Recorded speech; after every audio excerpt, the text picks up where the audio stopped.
Today we are interviewing Patrick Gatto, who is running in the Democratic primary on September 3rd for the 13th Norfolk seat in the state legislature. This seat is currently held by Denise Garlick. He is one of four candidates running for the Democratic primary. The other Democratic candidates are Buren Pentel, Joshua Tarski, and Ken Rusnick. Welcome, Patrick. Thank you, Peter. It's so great to be here today. You're welcome. Why are you running for state representative? Yeah, good question. So I grew up around politics, and I've seen electives who are bought and paid for, and I've seen those who are in it for the right reasons. I believe in my core that we really do need good people to step forward and continue the progress that's been made, before we've got here. It's hard fought, it's hard won, and you need, good people stepping forward to do it. Issue wise, like certainly we have to sort of tamper expectations about what we can get accomplished as a first-term rep. But if I had my druthers and could work on anything up there, certainly climate change, I believe, is not the issue of just our generation, but of our civilization, and we need to do more faster. The affordable housing crisis, we need to throw the proverbial whole kitchen sink at it in order to, make sure we have more affordable units around the district and the Commonwealth generally. The elephant in the room is money in politics, right? Yep. People don't like to talk about it, but I think it underpins a lot of the division that we see nationally and even here locally. So I think we need to start addressing it. And lastly, teachers are heroes, and I think we should always have their back. What is your background, and how has it prepared you to serve in the state legislature? Well, as I mentioned, I grew up doing democratic work, with a bunch of local groups here and across the Commonwealth and beyond. I have friends in leadership currently at the State House, which gives me a leg up when I get there to hit the ground running. I've worked on writing legislation, doing constituent service for Representative Catherine Clark in Washington, D.C. And that experience is very applicable to what goes on at the State House. I have my master's degree in conflict resolution, and with that, I have a track record of delivering successful results for democratic values in tough environments. I am a small business owner. We have a small family business here in Needham for 75 years. And I just think those combination of skills, which are very applicable and, have the right mindset and have the right values, just make me the best one in the race to deliver for our friends and neighbors here at home. What is the number one skill or experience you would bring to the state legislature? It's a good question. The state legislature's role is, there's lots of different lanes, right? So it's hard to say which one is, which one it would be that, but certainly constituent service work, the work that I've done, is hugely impactful and hugely important to the role of a state representative, making sure that people are getting the services that they need or getting help when they need it. Often the elected official's office is the place of last resort, and they come, sort of at wit's end. And, I have experience overcoming those challenges and helping people out, and it's very, very, very rewarding. So, the other part of it, the other lane, I think that is important. I mean, they're also important, but I think what I bring to the legislative side of the lane is, having been legislative staff in Washington, I've read a lot of legislation and do a lot of legislation. And also from my work for Democrats, I understand both sides, right? The legislative side and the advocacy side, and I bring a track record of results. So that's another lane I think is important to that question. And it's been really hot outside, so it's the climate is really important to us because it's been really hot and humid here in Boston lately. So yeah. I mean, that's, we're starting to see more people get on board, more people change. I've been a climate guy for a long time, done a lot of work with a lot of the groups, for climate, and will continue to, and know a lot of people in the district who are good voices for it. It's not going to get any better until we start doing better, right? Yeah. The state's laid out a good strategy. We need to make sure we're hitting our goals. I'd like to see us move up the date for our goals, but there's an education component to it too. Things have changed in the green energy sector about, which portfolios are more profitable, and which programs are available for tax breaks, and 0% interest loans and things like that. So in my vision for the seat, we talked about these different lanes. Another lane is a constituency advocacy lane that I'd really like to increase and have be robust. So because there's progress to be made, and there's stuff on the table that we can just pick up. And since you used to work in Washington, um, I've heard the person you worked for, Catherine Clark, I hear she's a nice person. She's an amazing person. I've being able to work with her and her team was, formative to how I approach it, right? She's a coalition builder, a skill that I have. She's a bridge builder, right? She can work across the aisle in partisan environments, and being able to watch that and be experienced with that. It was an amazing time, and Catherine's one of the great legislatures of our state and beyond. So for sure. And it'd be my honor to meet you sometime in person. I really hope that happens for us sometime down the road. Well, we met at the convention.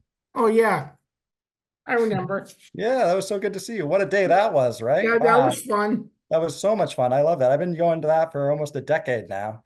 How long have you been going? I've been going every year when I can try and make it. Yeah. Mm-hmm. Yeah, you really fill up on sort of, energy in that, all those people together who are all putting in the hard work, see a lot of familiar faces, and, it fills my energy up, just that one day, which you need, for sure. How familiar are you with Medfield and the other towns in the 13th Norfolk District? Intimately familiar for sure, right? I'm a fifth generation Needhamite, right? And I know Dover and Medfield too. My grandfather used to go to church in Dover, and I used to live in Millis, and we would frequent the state hospital, which is now the Belforge, which they're doing great things with. And I'm a big supporter of the nonprofit and the housing and everything that they're trying to do up there.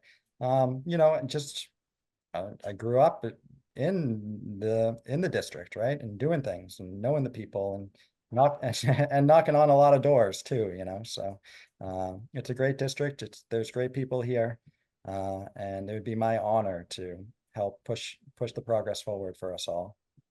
You should come to Medfield Day in Medfield on September 28th. To see Medfield Day in person, you should come. It's a date. Let's do it. I'll meet you there. It's on from 10 a.m. to 4 p.m. Okay.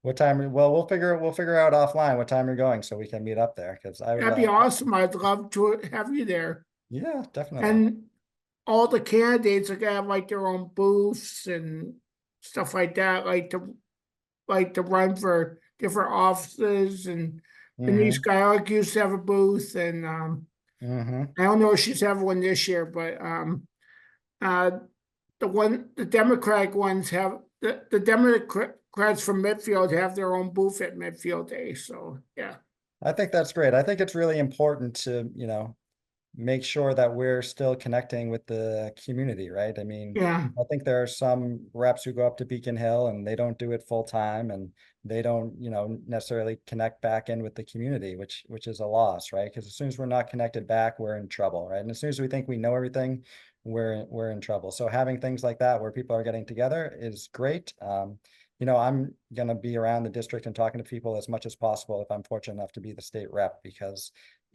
that's where good ideas come from. I've seen where good ideas come from, right? They don't often, the best ideas don't always come from, in fact, they often come not from Beacon Hill, but from the local people talking about things, knowing the issues at a much more deeper level than, than someone can up on Beacon Hill. So that's Well, that's where I plan to be, is, down in the towns with you all.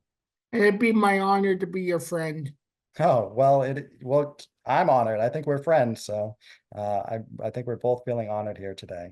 What is your experience serving with people with disabilities, and how would your experience influence your priorities in the state legislature? So yeah, my experience, certainly constituent service work, I've had to deal with constituents who have, disabilities or need services, and that is sometimes challenging, more challenging than some of the other constituent service work because of the bureaucracy. For some reason, I find the bureaucracy in those services are a little bit more hard to break through or get progress on. Not to say that you can't, I do, right? But so I bring that to it. And, also in the real estate world, there's a lot of specialized laws around disabilities and, how that all works. So I'm very familiar with that, and making sure and helping people advocate when we need to do that type of work.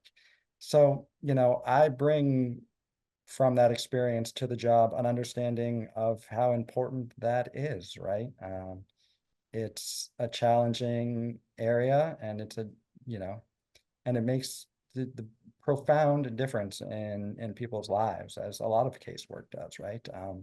So having done that, having worked on it, and knowing on day one, what it takes to be successful in that, I think, is where I'm coming from.